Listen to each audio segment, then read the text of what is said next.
can be expressed by P2 by rho g minus P1 by rho g is equal to 1 by 2g into Vf1 square plus U2 square minus Vf2 square into cosecant square beta 2, where 1 and 2 represents the inlet and outlet, beta is the blade angle, U is the tangential velocity of the impeller, Vf is the flow velocity, neglect the losses in the impeller. So before we proceed, let's write the corresponding the velocity triangle. What is the velocity triangle? Okay, the velocity triangle looks something like this. So this is the blade. This is the blade, and it's rotating in this direction. So usually your inlet will be entering radially. That is my VF1. This is my VR1, and this is my U1. This is my VR1.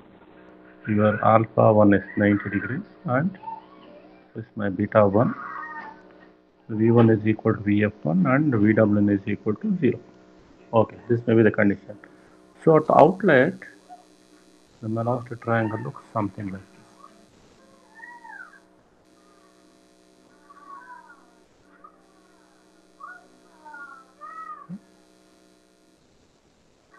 Because I've been writing the same velocity triangles.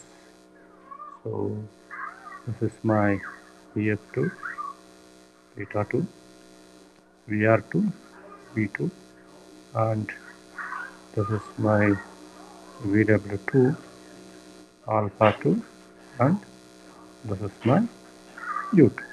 So this is the same what velocity triangles we have been writing, and it's rotating at the speed n, or if in terms of angular velocity is omega. Now, if inlet is 1 and outlet is 2, so let's apply the energy equation.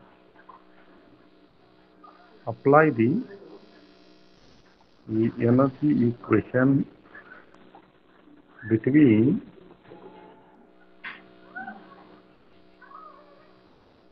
the inlet, that is 1, and 2. So this is inlet 1 and this is 2, okay, of the impeller. So what is the energy inlet at this thing? So we know that energy inlet is given by your Bernoulli's equation.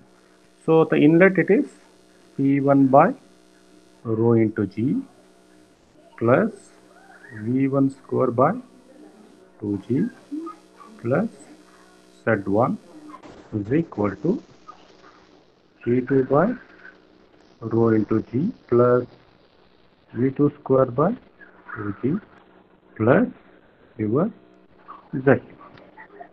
Okay. Now there is a work done. See, here you don't have any energy, this thing and all. So here this side there is a Q. So I am looking at SFNA equation. If you look at it, your Q is, there is no heat transfer. But I do have work transfer here. So the work transfer is given by, in terms of head, it is given by, I am writing in terms of head.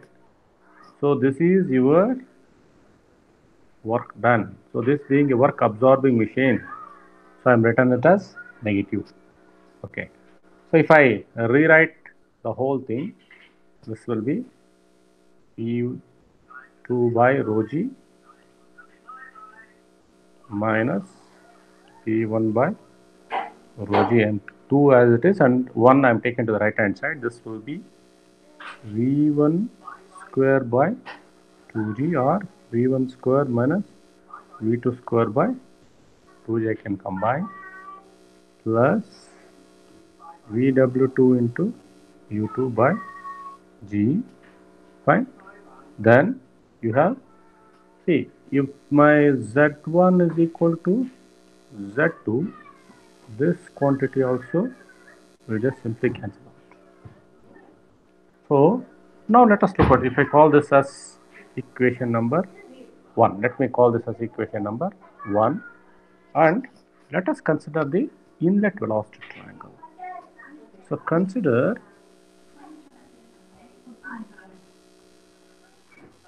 the inlet velocity triangle. What it is, in the inlet velocity triangle, if you look at it, my V1 is equal to Vf1, fine, and from outlet velocity triangle,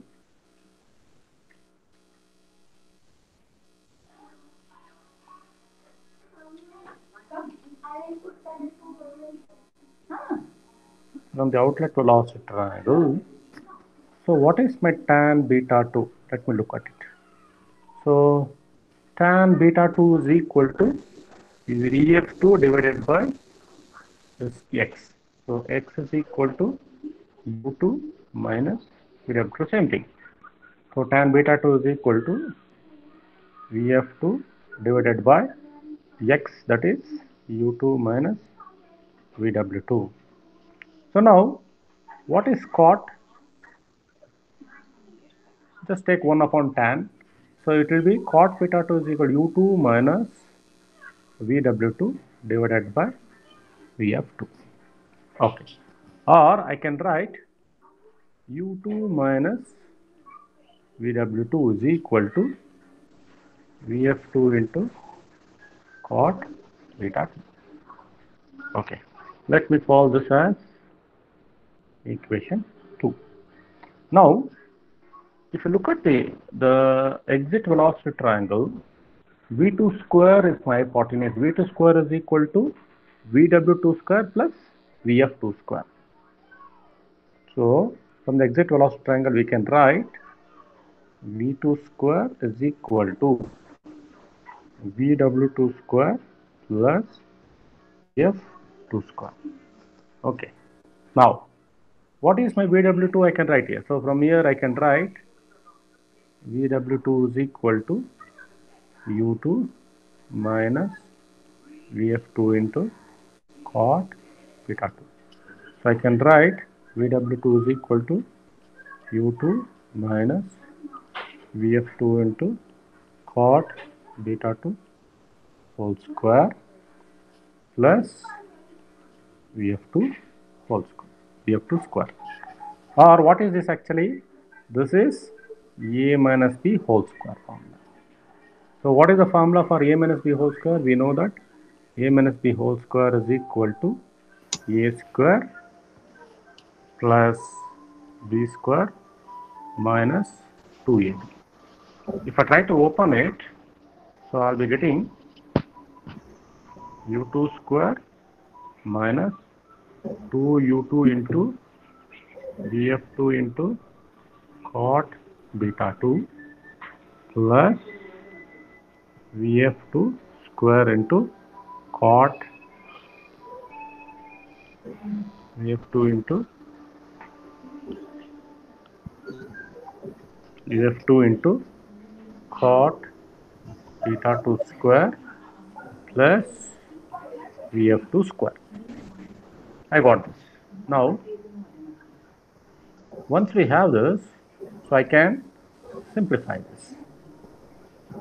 So I can simplify this actually. So Vf2 square cot this thing. So here, so I can write it as u square minus 2u2 into Vf2 into cot beta 2 plus Vf2 square into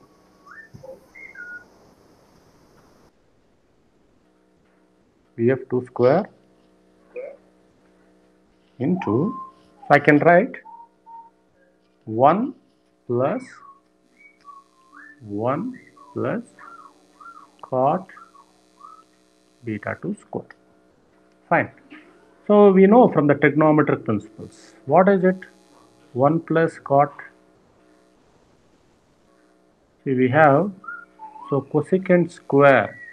So we have cosecant square theta is equal to 1 plus cos square theta. Fine, this is, sorry, cot square theta, not cos square. 1 plus cot square theta. This is, you might have studied in your plus 2. So cosecant square theta is equal to 1 plus. So I will write this particular thing, I'll write it as, so this will be your V2 square is equal to u2 square minus to u2 into vf2 into cot beta 2 plus vf2 square into cosecant square beta 2. Fine, cosecant square beta 2. Now, what I will do, I will substitute for v1, v2. If I call this as equation number 3. Let me call this as equation number 3. So now, substitute for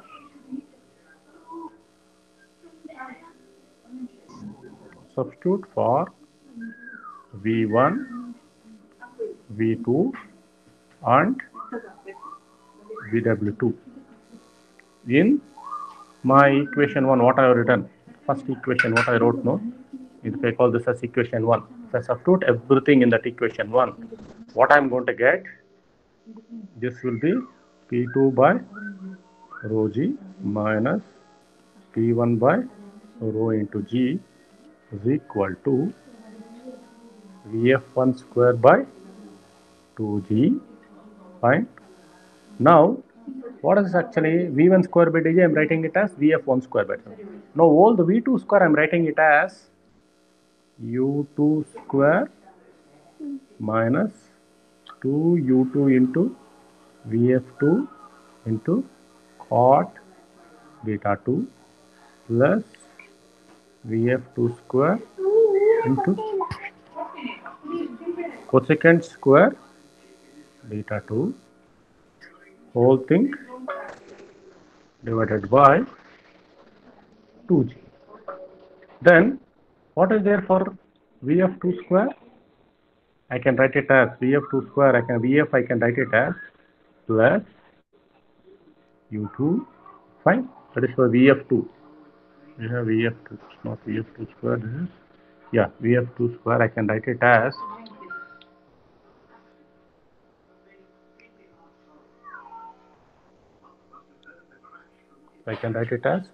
U2. Vf2 is how much? Yeah, Vf2. Here we have written.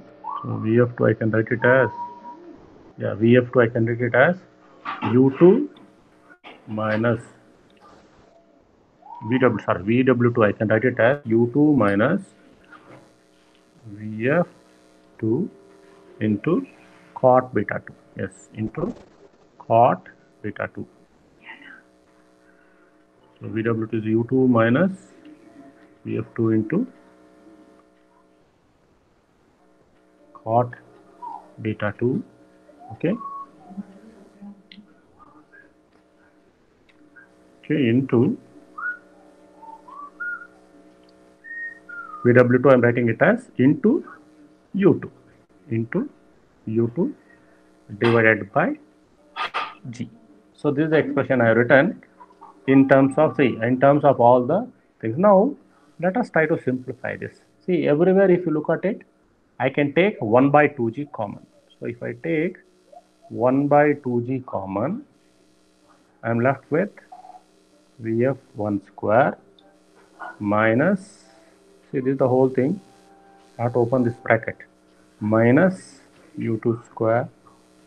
So minus into minus, it is plus 2 into U2 into Vf2 into cot beta 2. So minus into plus, it is minus Vf2 square into cosecant square beta 2. Okay, then plus U2 into U2, it is U2 square. Okay, U2 into U2, it is U2 square, but I have taken 2 outside, so I have to multiply by 2. So 1 by 2 I have taken outside, so I have to multiply by 2. Okay. Then here also, so 1 by 2g I have taken, so I have to multiply by 2. So this will be 2 into U2 into Vf2 into cot beta 2. Now you can see you have plus 2 U2 Vf2 cot beta 2 minus U2 Vf2 cot beta 2. And then, so just simply cancel out. These two things just simply cancel out. And then you have, see, plus 2 u2 square and minus. So I am left with only 1 u2 square. So plus 2 u2 square minus u2 square, I am left with 1 u2 square. And then if I simplify this, actually this is 1 by 2g is equal to Vf1 square plus u2 square minus Vf2 square into cosecant square beta 2. So this is P2 by rho g minus P1 by rho g. So you want to write in what they have asked actually. I can rewrite the same thing as P2 by rho g minus P1 by rho g is equal to Vf1 square by 2g plus u2 square by 2g minus Vf2 square into cosecant square beta 2 divided by 2g. So this is your final expression. So you can call that as equation 4. So here you have to be very careful because I am trying to utilize the velocity triangles at inlet and exit and trying to write the corresponding whatever the expressions from the energy equation in terms of the velocities and trying to get it. I could see I gave this as an assignment. I could see some of you have got the solutions, but no one has done in detail. Somewhere few people have missed out. That's why I thought like it's better to do this derivation. I've taken this. Fine. So this I made it simple and I think this is a detailed derivation. Now we'll go ahead and we'll try to solve one difficult problem, that is the fifth one. Okay. See, the basic design of a centrifugal pump has a dimensionless specific speed of 0.075 revolutions. The blades are forward facing on the impeller and the outlet angle is 120 degrees to the tangent with an impeller passage width at the outlet being equal to 1/10 of the diameter. The pump is to be used to raise water through a vertical distance of 35 meters at a flow rate of 0.04 meter cube per second. The suction and delivery pipes are each of 150 mm diameter and have a combined length of 40 meters with a friction factor of 0.005. Other losses at the pipe entry, exit, bends, etc. are 3 times the velocity head in the pipes. If the blades occupy 6% of the circumferential area and the hydraulic efficiency neglecting the slip is 76%, what will be the diameter of the impeller? So this is the problem statement. Let us write what is given. Then we'll try to see how to proceed. So what is given? So they have given the specific speed non-dimensional, that is 0.075. This is revolutions. Beta 2, it is a forward curved wave, so it is 120 degrees. Fine. Then they have given the width at the exit width, which is 1/10 of your exit diameter, 1/10 of the diameter, outlet diameter. If I take D2 as the outlet diameter, it is 1/10 of it. And the head under which it is working, that is H is equal to 35 meters. And the discharge, it is 0.04 meter cube per second. And the diameter of the pipe, look at this, I am not calling it as D1 or D2, this is only diameter of the pipe, which is equal to 150 mm or 0.15 meters. Length of the pipe, it is 40 meters. It is 40 meters, and the friction coefficient, which is 0.005, and the head loss, that is the head loss, HL is actually 3 times your velocity. That's what they are given. It is 3 times the velocity head in the pipes. See, the 3 times the velocity head in the pipes. Okay. Then, what is the blocked area? I'll come to that. What is it? I'll try to explain. Blocked area is 6% of the available circumferential area or cross section area, whatever it is. It is 6% of it, of the available area, if we call that as E. Then the hydraulic efficiency, it is 76% after considering the slip. This is what they given. What we are supposed to find? We are supposed to find the diameter, that is D2. We are supposed to find the diameter D2. Okay. Now we need to draw the velocity triangles for this. We need to draw this velocity triangles. So first let us draw the velocity triangles and then we'll try to proceed. So this being a backward curved vane, so let us go with this kind of a construction. Fine. It is rotating in this direction, and at the inlet it is entering radially. So my velocity triangle will be something like this. Right? This is my V1 is equal to Vf1. My Vw1 is equal to 0. This is my alpha 1. This is my U1. This is my VR1 and beta 1. Okay. At the exit, what's happening? See, at the exit, so my velocity triangle will be something like this. So this will be your VR2, fine, and this will be your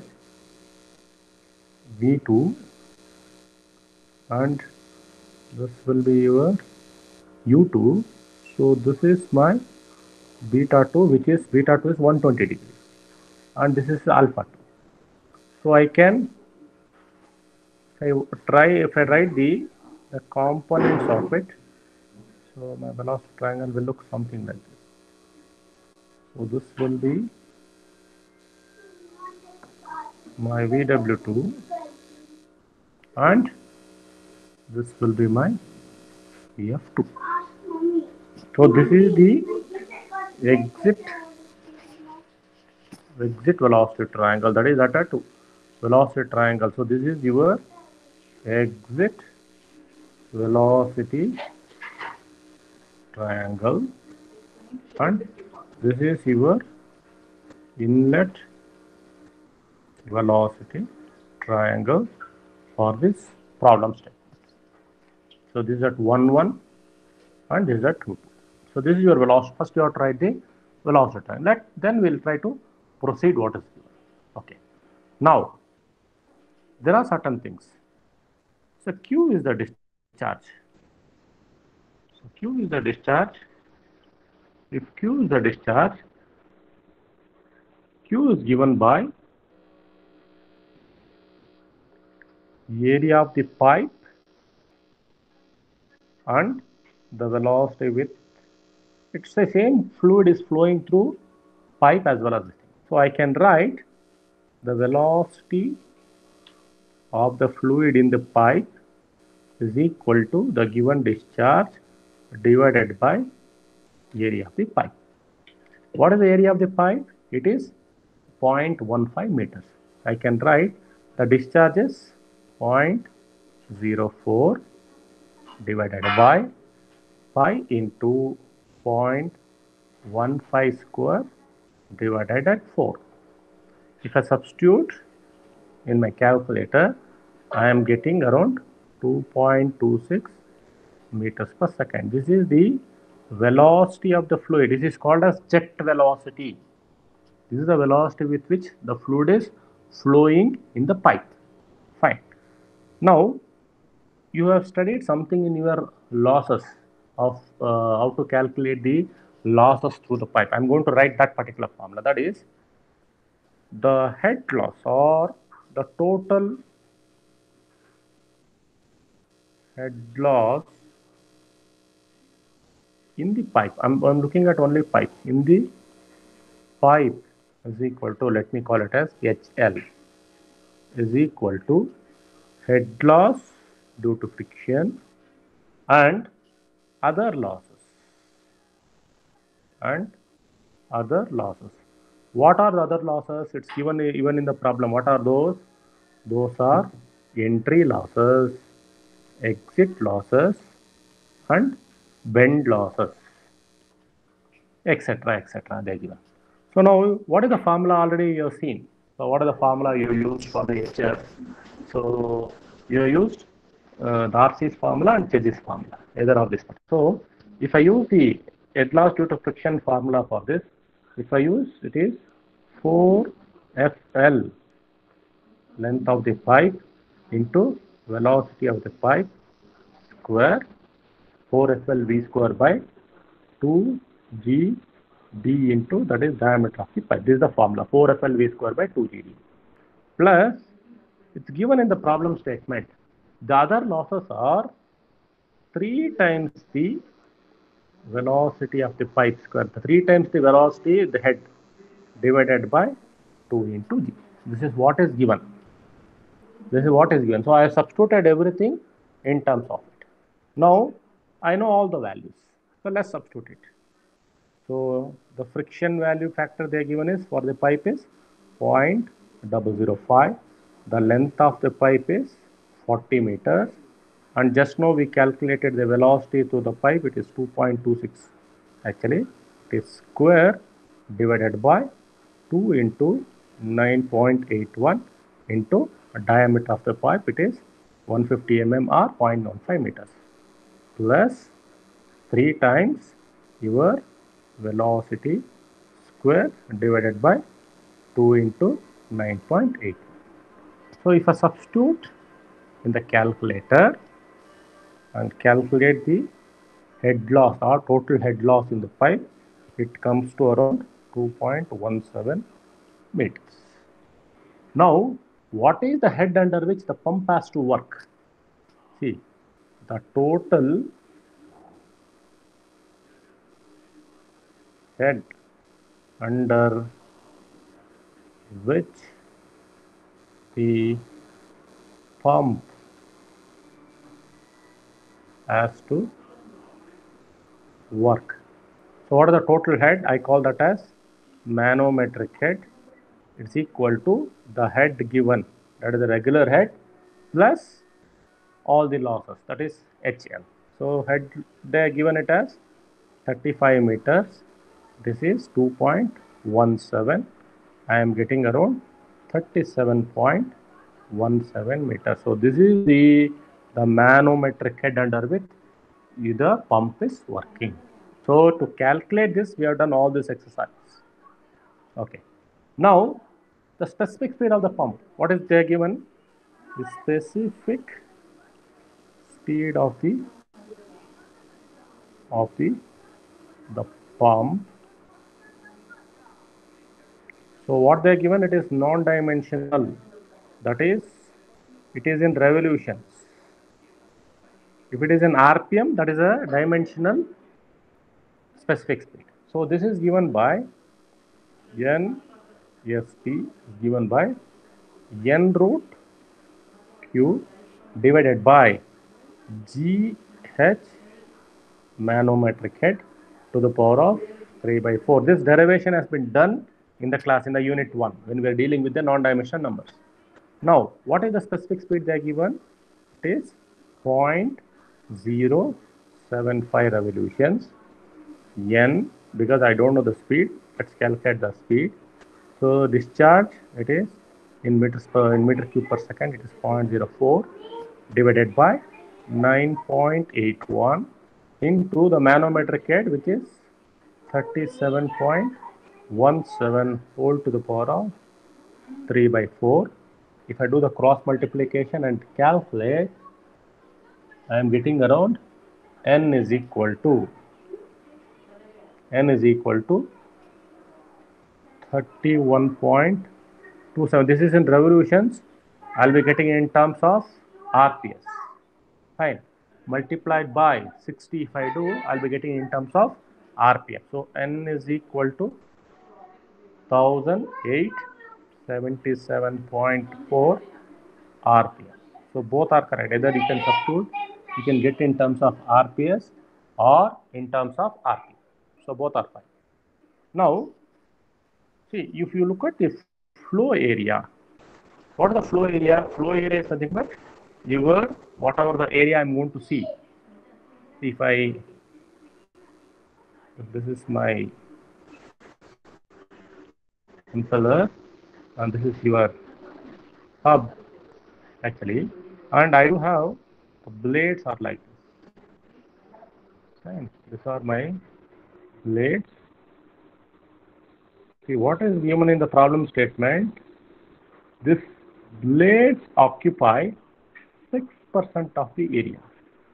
So if the whole area is, see if the whole area is actually, so the total area is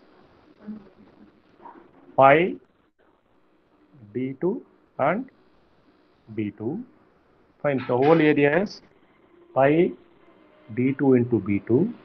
But what is the blocked area? So then what? This is the area. So the area A. This is your area without any blockages.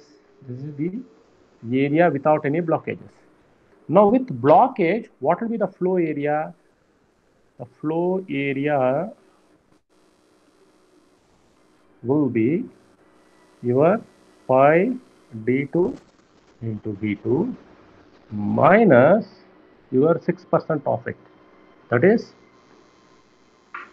0.06 of pi d2 into b2, or I can write pi d2 b2 into 1 minus 0.06, or it is 0.94 times of pi d2 b2. So this is my area of the flow.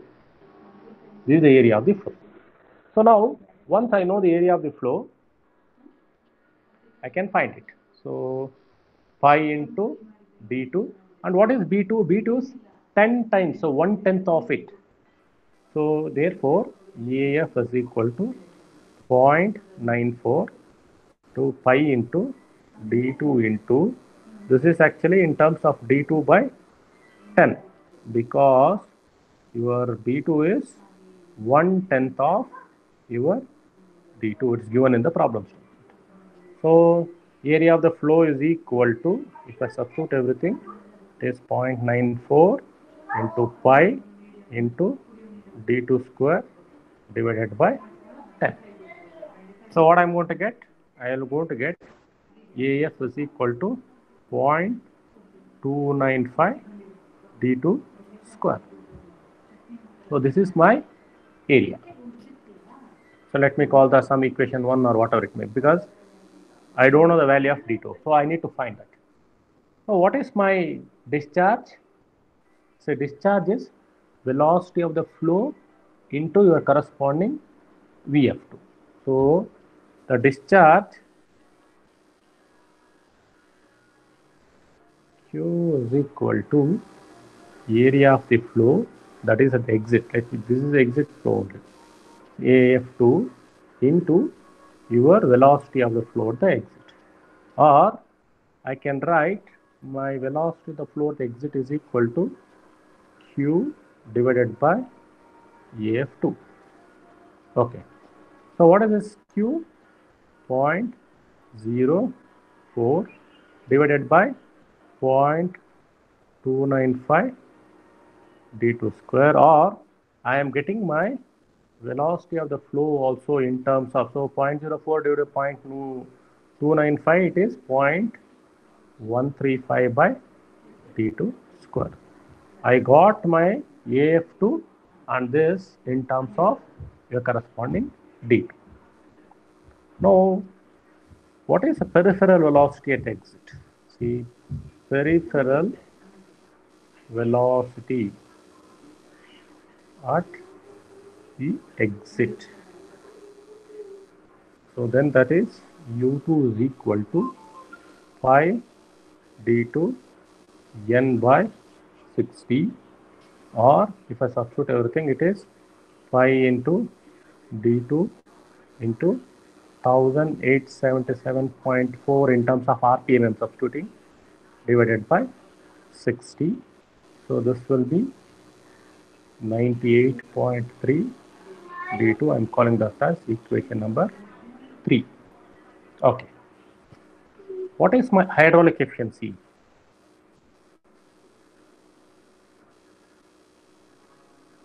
The hydraulic efficiency formula, it is actually, the hydraulic efficiency is given by your manometric head, that is HM, divided by your Euler head. Okay. So your manometric head is HM, your Euler head is VW2 into U2 by G. This is the formula which we have been using. Okay. Now hydraulic efficiency, they given it as 0.76 or 76%. They are given it as 76%. So I can substitute 0.76 is equal to, and so G will go to your manometric head is 37.17 divided by VW2 into U2 is 98.3 into D2. So divided by 9.81. So if I simplify this and get in terms of VW2, simple cross multiplication if I do, I'll be getting my VW2 is equal to 4.88 divided by D2. I'm calling that as equation number 4. Okay. Now we'll consider the velocity triangles. Okay. Now we'll go to the velocity triangle. Okay. See, they are given beta 2. See, if this is my velocity triangle, what is this angle? This is 60. If this is the whole thing, because if this is my whole angle, and this is my VR2, this is 120 degrees, this will be 60 degrees. Okay. Now if I consider tan 60 is equal to what? VF2 divided by VW2, that is your F, if you call this as X. So what is your X actually? Your X is equal to VW2 minus U2. So I can write tan 60 is equal to VF2 divided by X. Okay. So from the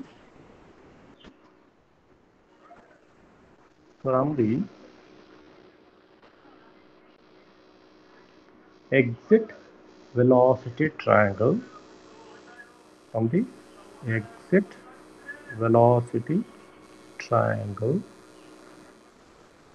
so tan 60 is equal to VF2 divided by X, or I can write tan 60 is equal to VF2 divided by X is VW2 minus U2. So I will substitute everything in terms of D2. So tan 60 is equal to, what is my VF2? It is 0.135 divided by D2 square, and divided by, what is my VW2? It is 4.88 by D2 minus 98.3 D2. Now do the cross multiplication. What is tan 60? Everything if you do. So I'll be getting this equation. If you simplify, I'll be getting a quadratic equation, that is, so a cubic equation, that is D2 cube minus 0.0496 D2 plus 0.008 is equal to 0. So this equation, I can't solve anything. The only thing is I have to go with trial and error method.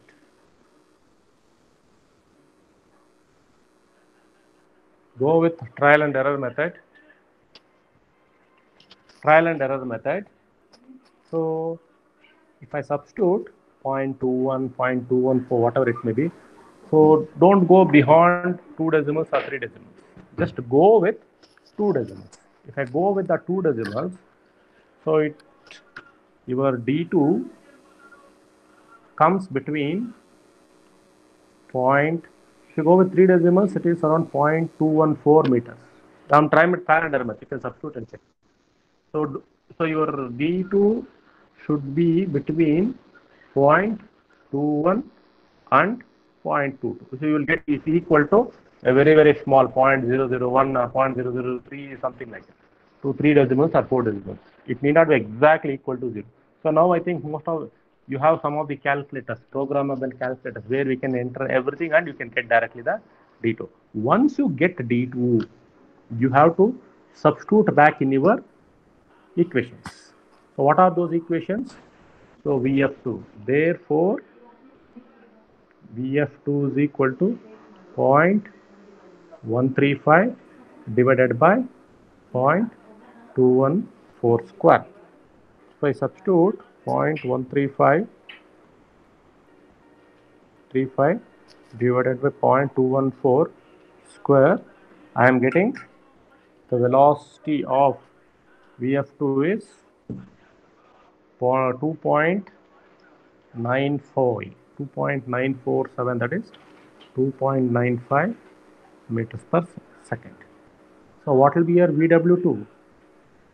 VW2 is equal to 4.88 divided by D2, that is 0.214. So 4.88 divided by 0.214.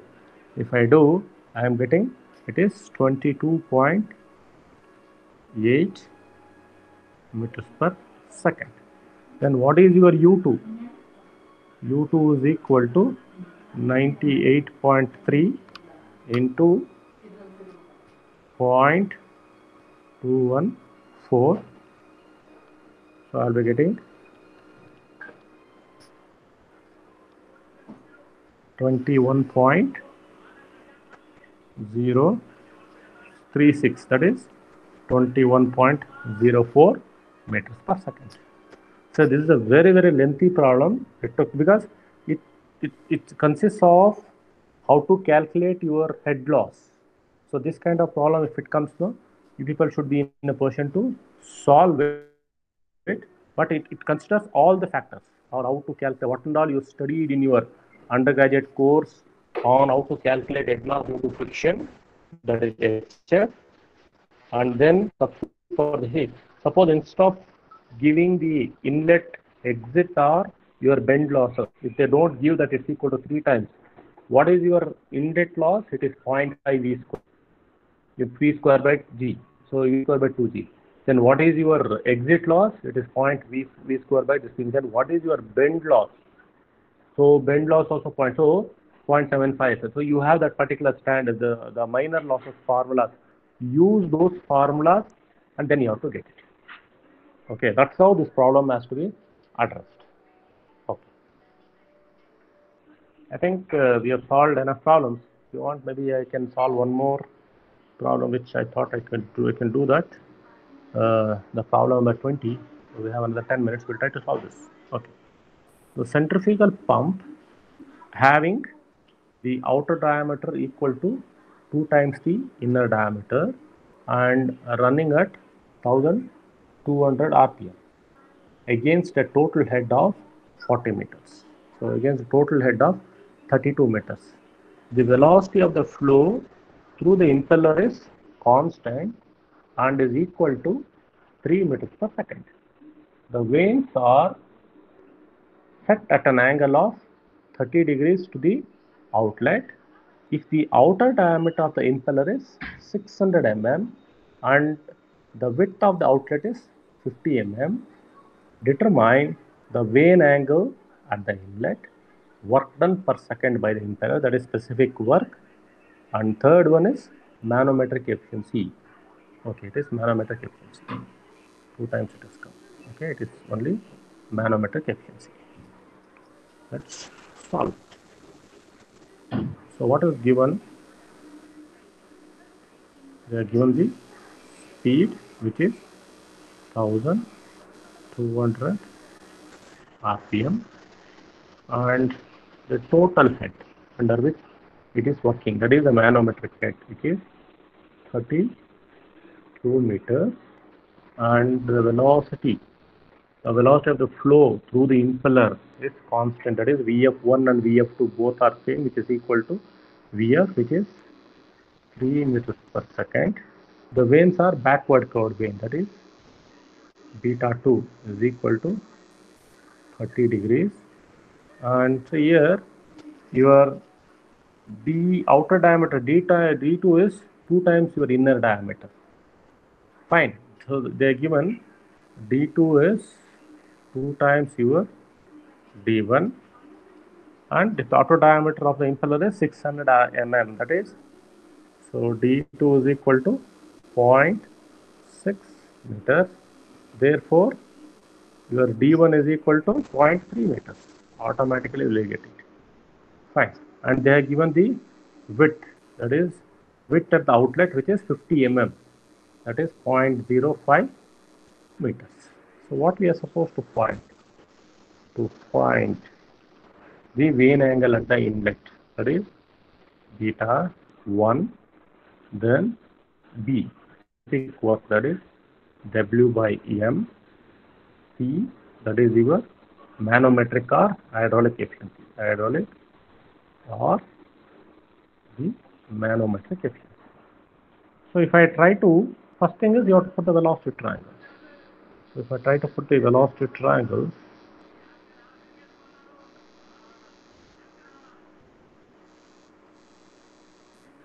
this is your velocity triangle, because most of your compressor blades or pump blades are twisted. They are not straightforward as it is. So that's why I'm writing like this. So this is V1 is equal to Vf1 until and unless specified. It is no pre-whirling in most of the pumps or compressors. U1, this is my VR1. Okay, this is my alpha 1, beta 1. Okay, then at the exit,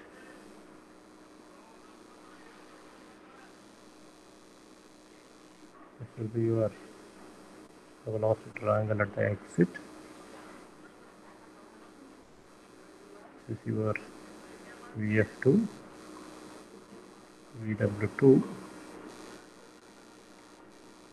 alpha 2, beta 2, V2, Vr2, and this is your U2, and this is your X, which is X is equal to your U2 minus Vw.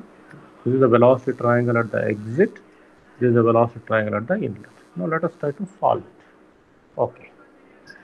So we know that peripheral velocities are given by, or we call that as tangential velocities or peripheral velocities. So tangential, the velocities at inlet and exit, tangential velocities of the impeller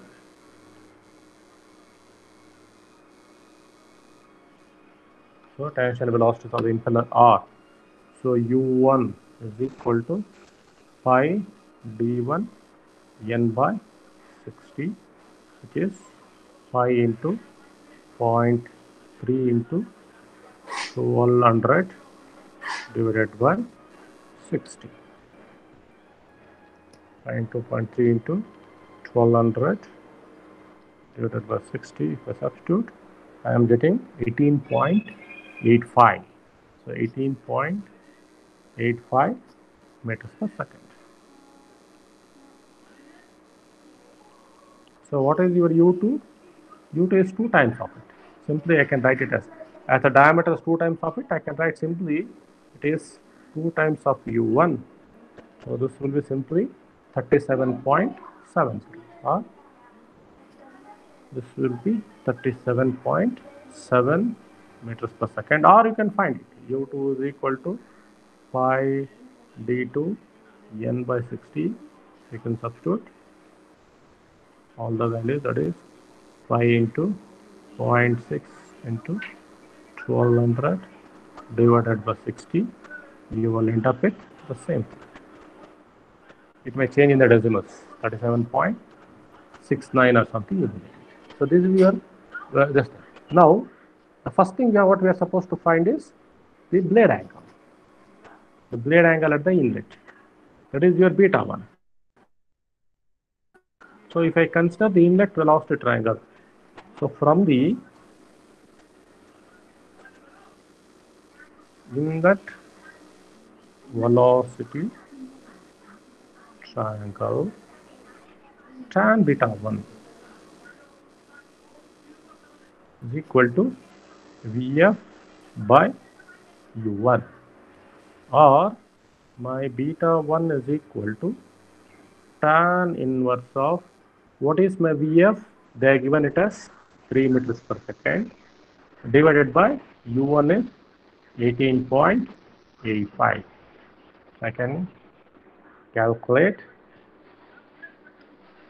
0.85. So I'll be getting around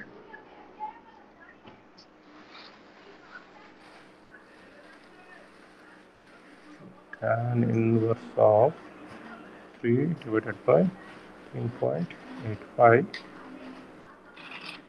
It's 9.04 degrees. So beta 1 is 9.04 degrees. Now what is the formula to find the work done by the impeller? Okay, formula to find the work done by the impeller is VW2 into U2 by, so VW2 into U2. So is the work done.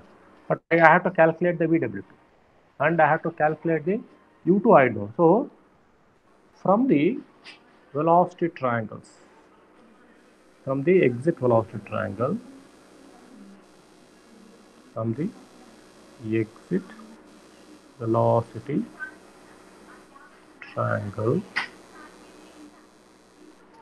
okay, what is my tan beta 2?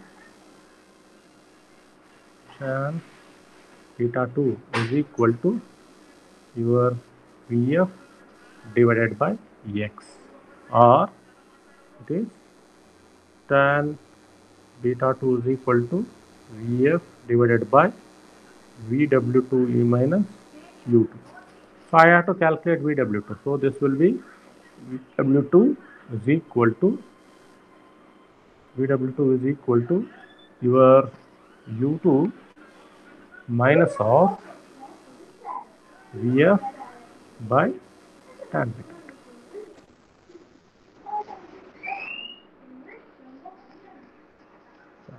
2.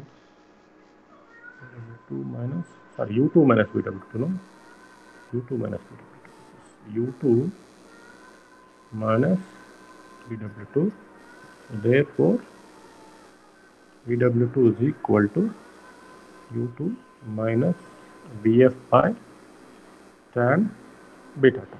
So what is the value of beta 2 they are given? It is 30 degrees. So it is a backward curved vane. It's a backward curved vane. So U2 I know. So U2 I know it is 37.7. 37.7, and Vf. So Vf we know it is 3 divided by tan 30. So I will be getting Vw2.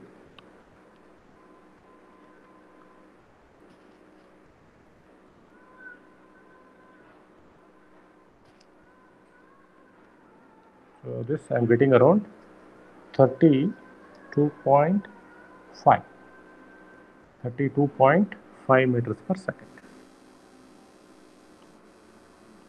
5 meters per second. So then what is my work done, that is specific work? W by m is equal to Vw2 into U2. So is equal to 32.5 into 37.7. Okay, so I am getting the work around 1213.94 either joules per kg, or I can write it is 1.214 kilojoules per kg. So they will not ask the power actually. If I want the power, what should I do? So if I want the power actually, just multiply by the mass flow rate. How can I calculate the mass flow rate? So mass flow rate I can calculate from Q. Anyhow, this problem they are not given. So I know the value, so I can calculate the discharge. Discharge will be given by pi d1 into Vf is equal to pi d2 B2 into Vf. So I know the value of d2 and I know the value of B2. I can find it. Let's find that also. So to calculate the power, so my discharge Q is equal to pi d2 B2 into Vf. So this will be pi into, so your D2 is 0.6, your B is 0.05 into 3. So it is pi into 0.6 into 0.05 into 3. I am getting around 0.283 meter cube per second, or my mass flow rate is equal to density into Q.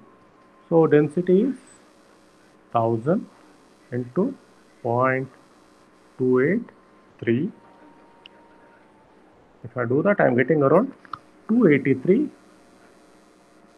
kg per second. Therefore,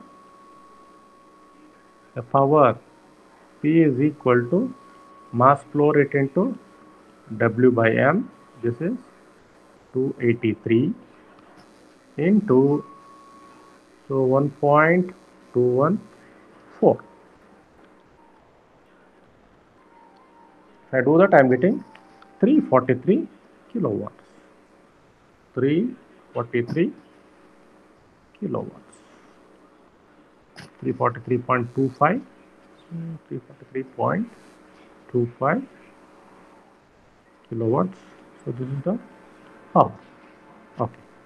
Now what is your Euler head? What is your Euler head? HE is equal to your Euler head. Because you have to find the manometric efficiency. The Euler head HE is equal to VW2 into U2 by G. So what is my VW2? So VW2 just now we calculate is 32.5 into 37.7 divided by 9.81.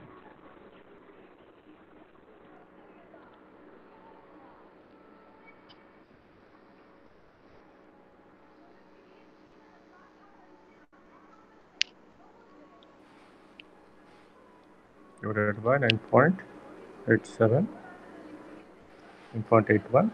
So I am getting around 124. Okay, 124.89. 124.89 meters. This is your Euler head. So what is your manometric efficiency? So or hydraulic efficiency. So manometric efficiency. Okay, your is equal to your manometric head divided by your Euler head. What is your manometric head actually? Manometric head is 32 meters. So 32 is equal to 32 divided by 124.89. It is 25.62%. It's a very low number, 25.62%. It is a very low. So if my manometric head working a bigger, that means I could see the huge losses. I could see huge losses. Manometric head is the head under which your pump is working. That means I could see a lot of losses in your pump. I am getting my manometric efficiency very less.